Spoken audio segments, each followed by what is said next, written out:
Hello, students of class 9th. This is Shubhra Sharma, your English teacher, welcoming you in this English literature session.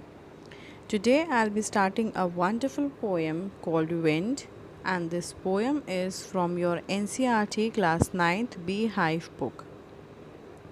This poem was originally written in Tamil by Subramania Bharti and was translated in English for us by A.K. Ramanujan. So let us not waste any time and begin with a poem. But before diving straight into a poem, I would like to begin with a short quote and a thought provoking one as well, so as to make you think about something related to your life. So please go through this quote first. The quote says that when you face difficult times, know that challenges are not sent to destroy you. They are sent to promote, increase, and strengthen you. This quote is related to your poem also, which we are going to study now. And I hope by reading this poem, you are imbibed with lots of positivity. This is the poem that we actually need right now because we are all in a difficult situation. So, this is the correct time to imbibe our minds with lots and lots of positivity. Now, as the quote says, that whenever difficult times, challenges, adversities, hardships come your way, do not say, why me? Always say, try me. आप कभी ऐसा मत बोलो कि मैं ही क्यों, हमेशा ऐसा कहिए कि चलो आजमा लो मुझे और मैं फ्लाइंग कलर्स के साथ इन चैलेंजेस को पार करके दिखाऊंगा. Okay, because these challenges are not there to destroy you or to just pull you down. ये सारे चैलेंजेस, ये सारे हार्डशिप्स आपकी लाइफ में सिर्फ इसलिए आते हैं कि ये आपको और शार्प कर दें, आपको और स्ट्रेंथ प्रोवाइड कर दें. ठीक है, I will just tell you a short example, एक छोटा सा एग्जाम्पल जो आपकी डे टू डे लाइफ से रिलेटेड है. जब आप अपनी पेंसिल से लिखना शुरू करते हैं तो व्हाट यू डू, आप जब उसको शार्प नहीं करते तो वो कैसा लिखती है, अच्छा नहीं लिखती. But as you think from the perspective of that pencil, आप जब उसे शार्प करते हो तो उसको कितना परेशानी होती होगी, कितना दर्द होता होगा. उसके लिए वही है डिफ़िकल्ट टाइम्स. बट जब वो शार्प हो जाती है, उन डिफ़िकल्टीज़ को ओवरकम कर जाती है, तो वो क्या करती है आपके लिए, देन वो आपके लिए बहुत ही सुंदर हैंड राइटिंग प्रोड्यूस करती है. बिल्कुल ऐसे ही आपकी लाइफ भी है, जो आपको डिफ़िकल्टीज़ देती है, हार्डशिप्स देती है. और जब वो डिफ़िकल्टीज़ और चैलेंजेस आपकी लाइफ में आते हैं तो आपको लगता है कि क्यों मेरे पास ही ये सारे चैलेंजेस आए, मुझे ही क्यों ये सारी परेशानियां झेलनी पड़ती हैं. बट जब आप उन सारी परेशानियों को झेल करके आगे बढ़ जाते हैं, and when you look back, तो आपको ये समझ में आता है कि उन सारे चैलेंजेस ने, उन डिफ़िकल्टीज़ ने, उन सारे एडवर्स सिचुएशंस ने आपको क्या किया, आपको और ज़्यादा शार्प कर दिया और स्ट्रॉन्ग कर दिया और भी ज़्यादा स्ट्रेंथ प्रोवाइड कर दी. ठीक है, so with this beautiful quote I will go straight to my poem. First, let me give you an insight about the poets of the story. The original poet of this poem is Chinnaswamy Subramania Bharti, also known as Bhartiyar. He was a Tamil writer, poet, journalist, Indian independence activist, a social reformer, and a polyglot. He was popularly known as Mahakavi Bharti or the Great Poet Bharti. He was a pioneer of modern Tamil poetry and is considered one of the greatest Tamil literary figures of all time. His numerous works included fiery songs kindling patriotism during the Indian independence movement. Now, as you can see that he is a Tamil poet and इन्होंने mainly अपनी poems patriotism के बारे में लिखी है, and he is also known as a Mahakavi Bharti. Now, the second poet who has translated this poem in English for us was A.K. Ramanujan, or you can say Attipatte Krishnaswamy Ramanujan. He was an Indian poet and scholar of Indian literature who wrote in both English and Kannada. Ramanujan was a poet, scholar, professor, a philologist, folklorist, translator, and playwright. His academic research ranged across 5 languages, that is, English, Kannada, Tamil, Telugu, and Sanskrit. Now, he was so well versed that he can write in all these languages. He was awarded the Sahitya Academy Award in 1999 for his collection of poems, The Collected Poets. Now, we'll go straight into our poem, and first let me introduce you with the poem. We all know that wind is a natural phenomena, and in this poem the poet is directly talking to the wind. That is, he is personifying wind. He is creating a personification of wind. वो इस तरीके से act कर रहा है या आपके सामने प्रेजेंट कर रहा है एज इफ़ कि हमारी विंड क्या है, एक पर्सन है. The power of wind has been described, and the poet says that the wind is very destructive. He has also linked the destructive power of wind to the adversities of our life and says that the weak people break down, but stronger people emerge out of adversity stronger. इससे आपको क्या समझ में आया? That कि चाहे जितने भी एडवर्स सिचुएशंस हों, बट हमें उन सारी एडवर्स सिचुएशंस को पार करके और स्ट्रॉन्गर बन के बाहर निकल के आना है. Now this poem also gives an important message that we should be mentally tough and physically strong in order to survive the hardships of our life. And if we do not, the weak person will break down like a weak building and crumbles, that is, he will keep on falling. We must make these destructive forces our friends with our strength and determination. So, with this introduction, we'll move straight to our poem, and first I will read out the poem for you and then we'll discuss the explanation. Wind, come softly, don't break the shutters of the window. Now here the poet is talking to the wind. He is requesting wind to come softly. He is pleading wind to come softly. वो उनसे request कर रहा है, हमारा poet उनसे plead कर रहा है कि प्लीज़ कम सॉफ्टली, धीमे धीमे आओ. So he is saying that the wind should not be very strong, loud. It should be soft and subtle. Then he says that the wind is very powerful, it is destructive and it breaks the shutters of the windows. But क्या आपको लगता है कि हमारे poet की ये request, ये pleading हमारी विंड सुनती है? नो. क्या आपके लाइफ में जो चैलेंजेस या जो हार्डशिप्स आती हैं, अगर आप उनसे ये कह दें कि नाउ अभी मैं प्रिपेयर नहीं हूँ, I am not ready now, do not come in my life right now, क्या ऐसा होता है? क्या वो हार्डशिप्स, वो चैलेंजेस आपकी बात सुन लें और वो बाद में आए? ऐसा नहीं होता. सो यहाँ विंड भी किसी की बात नहीं सुनती और वो उतनी ही तेज़ी से, उतना ही डिस्ट्रक्शन क्रिएट करते हुए घर में घुसती है और क्या करती है? वो सारे शटर्स को तोड़ देती है, जो हमारी विंडो पेन्स हैं वो उनको तोड़ देती है.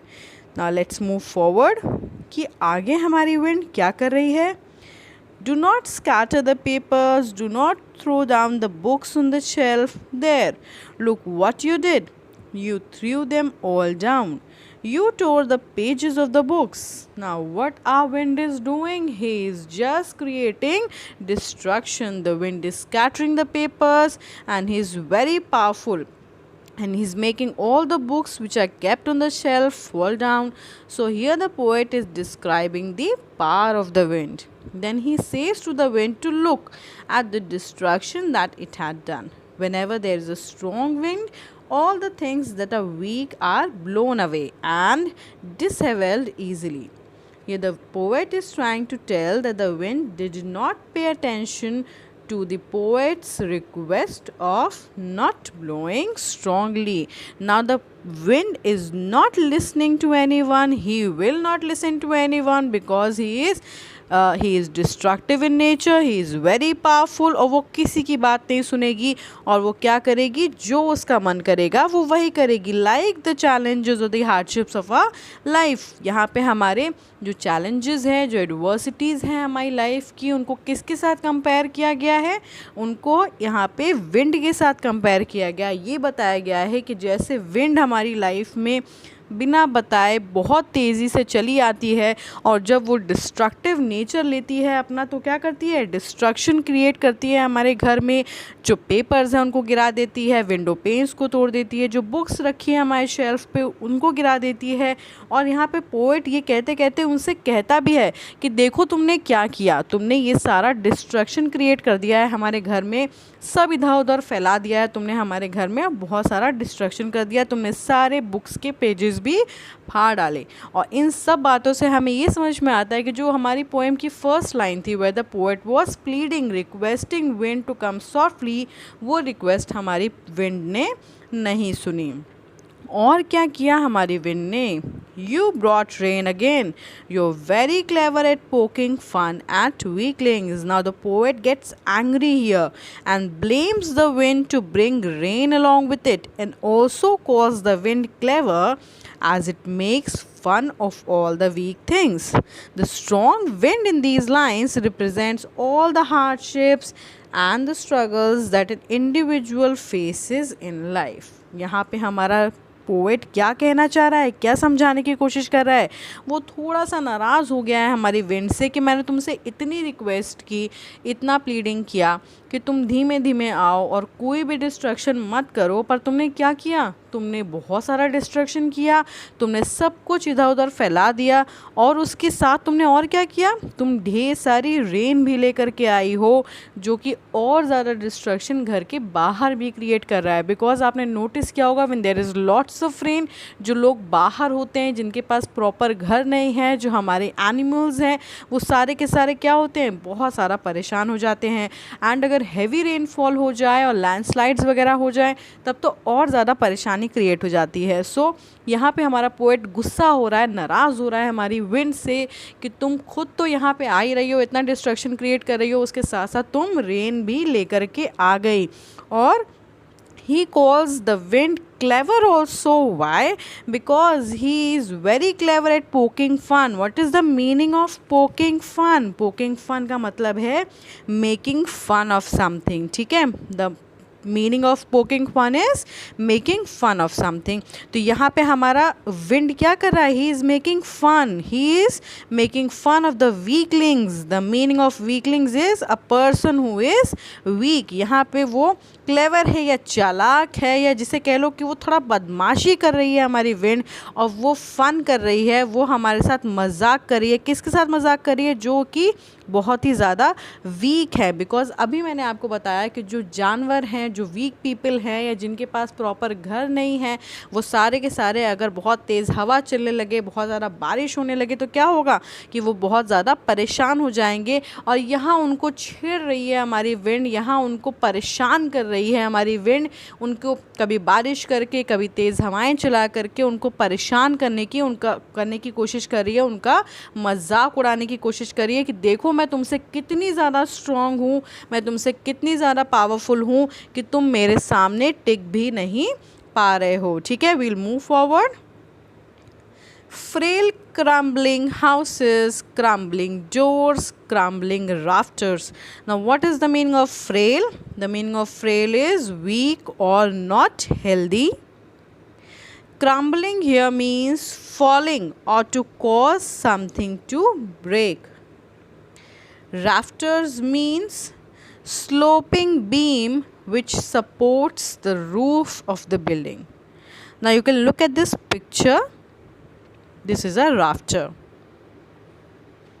Okay, Now, frail crumbling houses. Here the word crumbling is repeated so many times to lay stress that everything crumbles or just fall down in the face of a strong wind. When the strong wind comes, जितनी भी weak चीज़ें हैं, जितनी भी कमज़ोर चीज़ें हैं या जो खुले में है, जो किसी सपोर्ट के बिना हैं, वो सारी की सारी क्या हो जा रही हैं, टूट जा रही हैं, गिर जा रही हैं। जो कमज़ोर घर गिर जा रहे हैं, कमज़ोर डोर्स टूट जा रहे हैं, और जो राफ्टर्स हैं, राफ्टर्स क्या है, जो the beams on which the roof of the buildings are supported, they also fall down. जो ऐसी बीम्स होती हैं जो लकड़ी के सपोर्ट से खड़ी रहती हैं, वो बीम्स भी टूट करके और वो घर का रूफ भी गिर जा रहा है। यानी कि जितनी भी ऐसी चीज़ें हैं जो वीक हैं, जो कमज़ोर हैं या जो बिना किसी सपोर्ट के हैं, वो सारी की सारी चीज़ें क्या हो रही हैं, गिर जा रही हैं, टूट जा रही हैं, और वो उस स्ट्रॉन्ग विंड को फेस नहीं कर पा रही हैं। तो यहाँ हमारा पोएट क्या कहना चाह रहा है कि जितनी भी वीक चीज़ें होंगी, जितनी भी कमज़ोर चीज़ें होंगी, जब भी कोई भी ऐसी एडवर्स सिचुएशंस आएंगी, अगर आप अपने आप को स्ट्रॉन्ग बना करके नहीं रखेंगे तो you will fall down in the face of those adversities। ठीक है, आप उन एडवर्सिटीज़ को फेस नहीं कर पाएंगे और आप गिर जाएंगे। Now see और क्या क्या चीज़ें गिर रही हैं, crumbling wood, crumbling bodies, crumbling lives and crumbling hearts।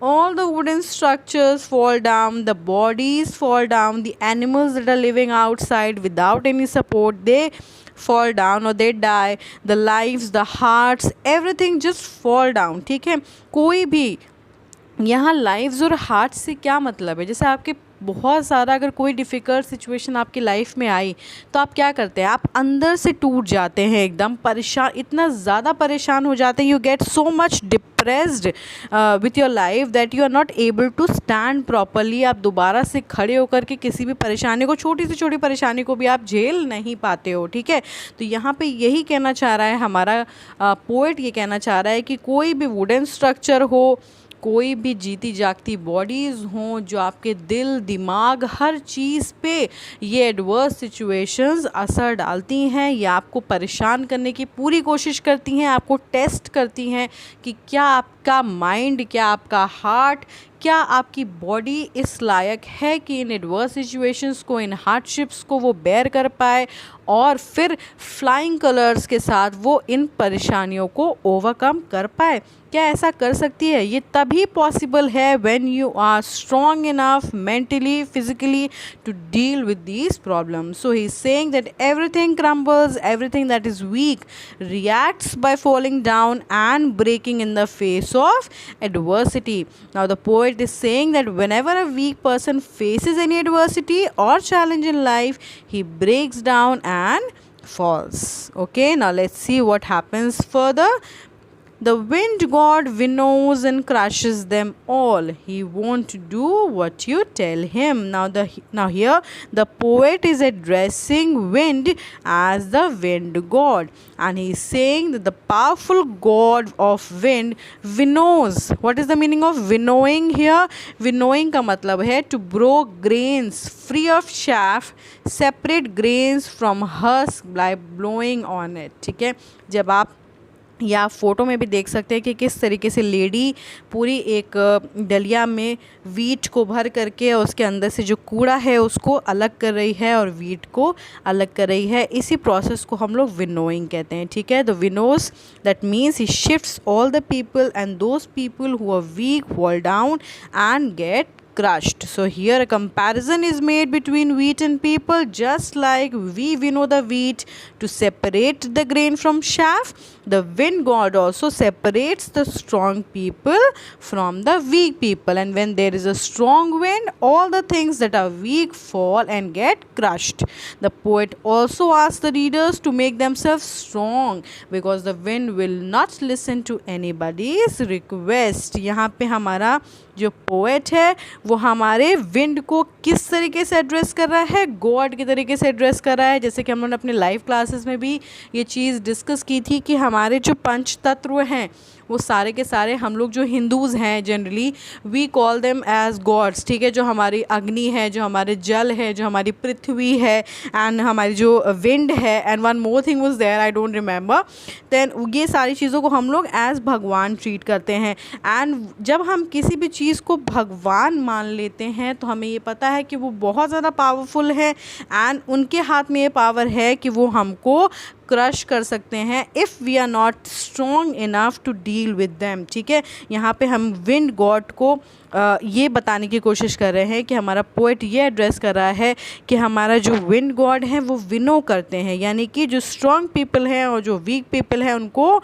अलग अलग कर देते हैं, उनको सेपरेट कर देते हैं। जैसे कि हम लोग क्या करते हैं, हम लोग जो हमारा वीट है, जो हमारा गेहूँ होता है, उसमें से भी जो हम लोग कचरा रहता है उसको हम लोग विनो करके या चाल करके अलग अलग कर लेते हैं। हमारा कचरा अलग हो जाता है और हमारा वीट अलग हो जाता है। जो कचरा है जिसको हम लोग ने वीक पीपल के साथ कंपेयर किया है वो किसी काम का नहीं रहता एंड उसको फेंक दिया जाता है। एंड जो वीट है यानी कि जो स्ट्रॉन्ग पीपल हैं वो ही आगे किसी काम आते हैं, हम लोग के काम आते हैं, हम लोग उसको खाते हैं, ठीक है। तो यहाँ पे जो हमारे विंड गॉड हैं वो विनो कर रहे हैं, वो सेपरेट कर रहे हैं हमारे स्ट्रॉन्ग पीपल को हमारे वीक पीपल के साथ। एंड जो भी वीक पीपल हैं या जो वीक निकल के आ रहे हैं वो उनको क्रश कर दे रहे हैं या उनको अलग कर दे रहे हैं, ख़राब मान करके फेंक दे रहे हैं। एंड यहाँ पे पोएट ये भी बताने की कोशिश कर रहा है कि आप चाहे जितना प्लीड कर लीजिए, आप चाहे जितना रिक्वेस्ट कर लीजिए हमारे विंड गॉड से, बट वो वही करेंगे जो उनको करना है। He won't listen to you, वो तुम्हारी कोई भी रिक्वेस्ट को नहीं सुनेंगे, ठीक है। Let's move forward. और हमें अगर करना है, हमें अगर उनसे मुकाबला करना है, उन एडवर्सिटीज़ से मुकाबला करना है, उन हार्डशिप से मुकाबला करना है, तो हमें क्या करना चाहिए ये भी हमारा पोएट बताएगा। और क्या करना चाहिए, let's see. So come, let's build strong homes. Let's joint the doors firmly, practice to firm the body, make the heart steadfast. Now what is the meaning of firmly? Firmly का मतलब है strongly, steadfast का मतलब है firm, यानी कि strong and steady. Okay तो यहाँ हमारा पोएट ये भी बता रहा है कि अगर हमें उन चैलेंजेस से लड़ना है, उन चैलेंजेस को ओवरकम करना है तो हमें क्या करना चाहिए। The poet asks everyone to build strong homes and fix the doors tightly so that the wind can not intrude in the house and destroy everything. The poet also encourages its readers to become bold and strong to face all the troubles in life. Now further, the poet also asks the readers to practice hard to get a firm mind and heart as well as a strong body so that they can face the adversities and any challenges in life. यहाँ हमारा जो poet है वो ये कहने की कोशिश कर रहा है कि हमें अपने घरों से यहाँ किसका मतलब है, यहाँ पे पोएट क्या बता रहा है, घर मतलब हमारी खुद की बॉडी, ठीक है। जो हमारी बॉडी है हमें उसे क्या करना चाहिए, हमें इतना स्ट्रॉन्ग बना लेना चाहिए कि उसके अंदर विंड या कोई भी एडवर्स सिचुएशंस आ करके उसको तोड़ फोड़ ना पाए। Let's joint the doors firmly, और जो हमारे जितनी भी ओपनिंग्स हैं हमारी आँख कान नाक, ये सारी चीज़ों को हमको इतना ज़्यादा सतर्क कर देना चाहिए, इतना ज़्यादा क्लेवर बना देना चाहिए कि हम कोई भी नेगेटिविटी अपने अंदर ना आने दें। Practice to form the body, और हमें कंटिन्यूसली प्रैक्टिस करना चाहिए, हमें कंटिन्यूसली लगे रहना चाहिए। We should try hard to form, हम अपनी बॉडी को स्ट्रॉन्ग स्टेडी बनाने के लिए हमें कंटिन्यूसली उसके लिए प्रैक्टिस करते रहना चाहिए। और अपने दिल को भी हमें बहुत ज़्यादा मजबूत बना लेना चाहिए, क्योंकि जब भी ऐसी कोई सिचुएशंस आती हैं हमारी लाइफ की, जो परेशानियाँ आती हैं हमारी लाइफ की, तो वो डायरेक्टली किस चीज़ को अटैक करती हैं, हमारे हार्ट को अटैक करती हैं। अगर हम if we break down from within ourselves, अगर हम अंदर से टूट जाएंगे तो हमारी बॉडी किसी भी तरीके से हमारा साथ नहीं देगी, ठीक है। तो हमें क्या करना है, हमें अपने डोर्स को यानी अपनी आँख कान नाक को बंद कर लेना है, कस के बंद कर लेना है, अपनी बॉडी को स्ट्रॉन्ग बना लेना है और अपने हार्ट को क्या करना है, इतना स्ट्रॉन्ग बनाना है कि कोई भी परेशानियाँ उसको ना परेशान कर पाए, ना तोड़ पाए, ठीक है। और हमें क्या करना है, do this and the wind will be friends with us. यानी विंड का मतलब क्या है, the adversities, the challenges of your life will be friends with you. The poet says that if we can be mentally and physically strong, then the wind will become our friends and will not harm us. The poet further describes the wind as both a creator and a destroyer. कैसे? As a destroyer is blows out the weak fires, as a creator it encourages and nurtures the strong fire. यहाँ पे हमने आपको एक माचिस का example दिया था कि अगर हम अपनी माचिस को, एक छोटी सी माचिस की तीली को जलाते हैं और उसके बाद उसको फूंक देते हैं तो वो ईज़िली बंद हो जाती है, बुझ जाती है। बट वही फायर अगर हमारे फॉरेस्ट में लग जाती है और आपके फूकने से वो फायर क्या होगी, और ज़्यादा फ्लरिश करेगी और ज़्यादा बढ़ जाएगी। उसका एक साइंटिफिक कारण भी है, because we are giving oxygen to that fire. But अगर हम इसको अपने पोएम के पर्सपेक्टिव से देखें तो उसका मतलब ये है कि that is a strong fire. वो एक बहुत स्ट्रॉन्ग फायर है, कलेक्टिवली वो एक बहुत स्ट्रॉन्ग फायर बन चुकी है, और उसको कोई भी चीज़ें अगर उसमें ज़रा सा भी पुश और करेगा तो वो और ज़्यादा बढ़ती चली जाएगी, और हमारी चाहे स्ट्रॉन्ग विंड हो या कोई भी चीज़ हो वो उसको ब्लो आउट नहीं कर पाएगी। बट अगर हम एक छोटी सी वीक फायर क्रिएट करते हैं और उसको ब्लो करते हैं तो वो तुरंत से बुझ जाती है, because it is not strong enough कि वो उस ब्लो को, वो उस एयर को बेयर कर पाए और बुझे ना, ठीक है। तो यहाँ हमारे यही कहने का मतलब है, हमारा पोएट भी यही कहना चाह रहा है कि जो हमारी विंड है वो क्या एक क्रिएटर और डिस्ट्रॉयर दोनों का काम करती है। क्रिएटर कब, जब वो उस किसी भी फायर को या स्ट्रॉन्ग चीज़ को, या हमारे जो विंड गॉड हैं वो क्या करते हैं, जब कोई स्ट्रॉन्ग होता है तो वो उसको और पुश करते हैं, इंकरेज करते हैं, नर्चर करते हैं कि वो और ज़्यादा ग्रो करे। बट जो कोई वीक निकल के आता है, उनको ये लगता है कि हाँ ये वीक है, ये कुछ नहीं कर पाएगा, तो वो क्या करते हैं, वो उनको ब्लो आउट कर देते हैं, वो उनको बुझा देते हैं, ठीक है ना। तो यहाँ पोएट क्या बता रहा है कि जो हमारे विंड है वो एक क्रिएटर भी हैं और एक डिस्ट्रॉयर भी हैं। डिपेंड्स ऑन यू कि आप किस तरीके से उनके सामने प्रेजेंट होते हैं, स्ट्रॉन्ग या फिर वीक तरीके से, ठीक है। Wind can destroy all things that are weak and feeble, and at the same time it can also flourish a thing that is strong and determined, ठीक है। द पोएट हैज़ केप्ट ना further. अगर हम देखें तो यहाँ पे हमारा पोएट ये बताने की कोशिश कर रहा है कि हमारी फ्रेंडशिप कैसी होनी चाहिए हमारे विंड के साथ, क्योंकि हमने उनको एक गॉड का दर्जा दिया है, हमने उनको एक गॉड की तरह एड्रेस किया है। The poet has kept the wind on a pedestal, he is comparing the wind to God again. He says that the wind is God and we should praise wind every day. क्यों? For building our strength. हमें उनको praise करना चाहिए, हमें उनकी बड़ाई करनी चाहिए, क्योंकि जैसे कि वो हमें और स्ट्रॉन्ग बनाते चले जाएं, ठीक है। Through this poem the poet is giving us a very important message that we should not feel bad that we are facing so many challenges and adversities in life, बल्कि we should make ourselves physically and mentally strong to face those challenges, and once we are strong enough we will overcome the challenges, we will become friends with them, and then we will be happy that we had these challenges in our life because they help us become stronger and better. हमारा poet जो है वो हमें सिर्फ यही message देने की कोशिश कर रहा है कि जो हमारी लाइफ में चैलेंजेस आते हैं, जो हमारी लाइफ में एडवर्सिटीज़ आती हैं, हमें उनसे क्या करना है, हमें उनसे डरना नहीं है, हमें उनसे ये नहीं करना है कि क्यों आप मुझे क्यों चूज़ कर रहे हैं। हमें बस उनसे ये कहना है कि वेरी गुड, आपने मुझे चूज़ किया है, इट्स वेरी गुड। और इन्हीं चैलेंजेस, इन्हीं एडवर्सिटीज़, जो एडवर्स सिचुएशंस हैं हमारी लाइफ की, इन्हीं की वजह से हम क्या हुए, हम बहुत ही ज़्यादा स्ट्रॉन्गर और बेटर हो कर के आगे बढ़े हैं, आगे निकल कर के आए हैं, ठीक है। आई होप कि सारे explanation of this poem आपको समझ में आ गया होगा. We'll move forward with the literary and poetic devices of our poem.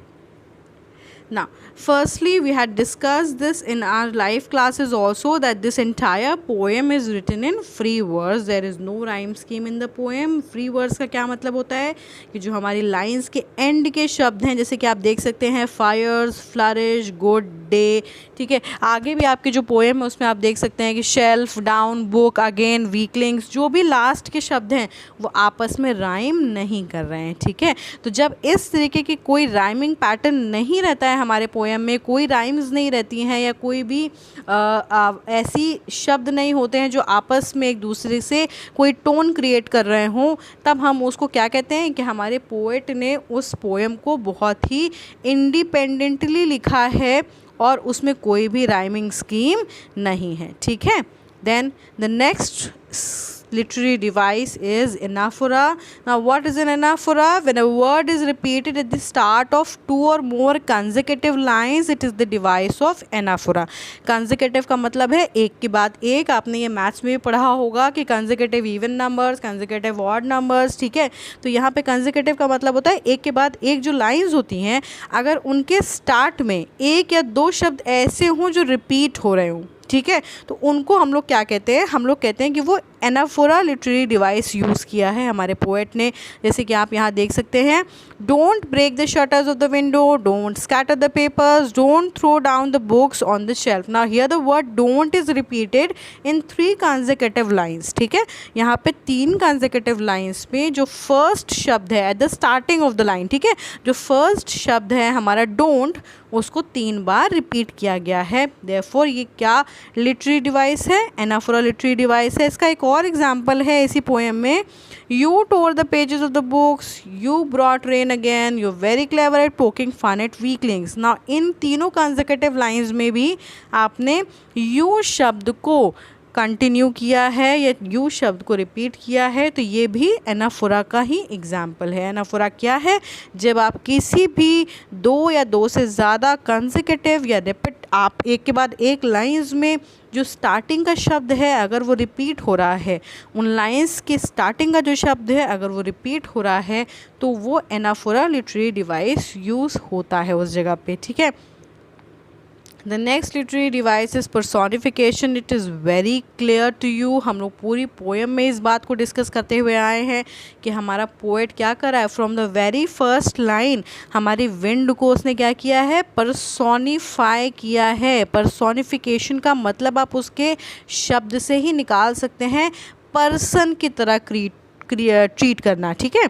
Person की तरह या लिविंग बीइंग की तरह अगर हम किसी को ट्रीट करते हैं, नॉन लिविंग क्रीचर को, तो वो क्या हो जाता है, पर्सोनिफिकेशन हो जाता है। नाउ यहाँ जो विंड है हमारी वो एक नॉन लिविंग क्रीचर है और उसको हमने एज अ पर्सन ट्रीट किया है। ये कैसे पता चला, because the poet was talking to wind, ठीक है, वो उनसे बात कर रहे हैं, पूरी ही पोएम में हमारी वो उनसे बात कर रहे हैं। तो हम किसी लिविंग क्रीचर से ही बात करेंगे, तो he is personifying wind. Personification is a figure of speech in which an idea or thing is given human attributes, ठीक है, and or feelings or spoken of as if it were human, जैसा कि जब हम उनको as a human treat करते हैं। For example, you very clever at poking fun at weaklings, तुम बहुत ही ज़्यादा चालाक हो क्योंकि तुमने वीक पीपल का मजाक बनाया। ना यहाँ पे हमने विंड को क्या किया है, एज अ पर्सन ट्रीट किया है, एज अ इंसान ट्रीट किया, as a human being treat किया है, और हमने उनको यू से रेफ़र किया है, ठीक है। यू का मतलब है कि हमारा विंड क्या है, एक पर्सन है, एक इंसान है, ठीक है। तो पर्सोनिफिकेशन भी यूज़ हुआ है हमारे यहाँ पे, लिटरेरी डिवाइस पर्सोनिफिकेशन भी।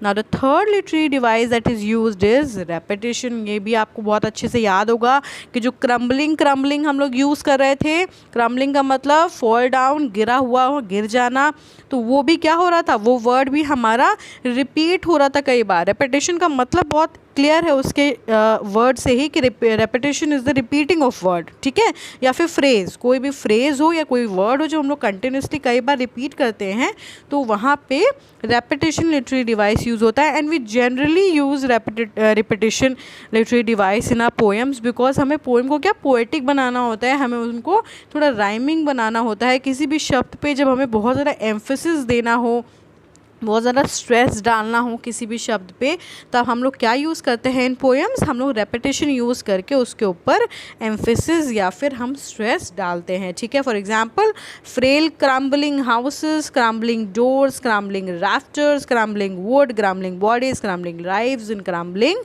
Hearts. Now here the word crumbling is repeated many times to lay emphasis or to lay stress on that word, because ये पूरी ही poem हमारी किसके बारे में है, because of the destruction that the wind creates, जो destruction create कर रही है हमारी wind उसके बारे में है। तो यहाँ पे हमारा जो poet है वो इस चीज़ पे बहुत ज़्यादा stress देना चाहता है कि wind की वजह से बहुत ज़्यादा destruction हो रहा है, सब कुछ गिर जा रहा है, टूट जा रहा है, ठीक है। तो he is trying to lay emphasis on this word crumbling by using the literary device repetition.